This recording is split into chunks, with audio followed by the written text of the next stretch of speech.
वज़ीर आला बलोचिस्तान सरफराज बुख्ती ने कहा कि बलोचों ने पंजाबियों को नहीं बल्कि दहशतगर्दों ने पाकिस्तानियों को शहीद किया। दहशतगर्दों से कोई रियायत नहीं की जाएगी। खून के एक एक कतरे का हिसाब लिया जाएगा। लाहौर में शहीद कैप्टन मोहम्मद अली कुरैशी के घर आमद पर वज़ीर आला बलोचिस्तान ने शहदा के वर्सा और जलाई गई गाड़ियों का मुआवजा देने का भी ऐलान किया। उन्होंने कौम परस्ती के नाम पर होने वाली दहशतगर्दी को भी यकसर मुस्तरद कर दिया।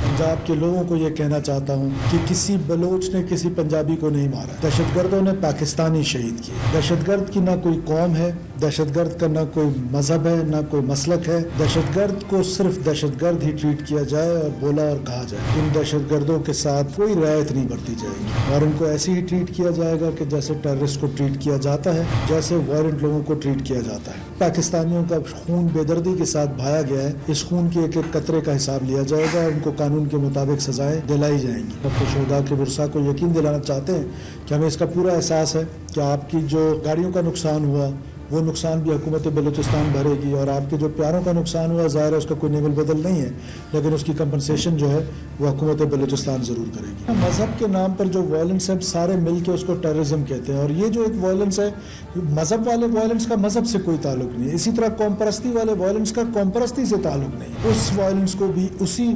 शिद्दत के साथ उसकी मजम्मत की जानी चाहिए। यहाँ पर गुड और बैड वायलेंस जो है ये बर्दाश्त नहीं किया जा सकता।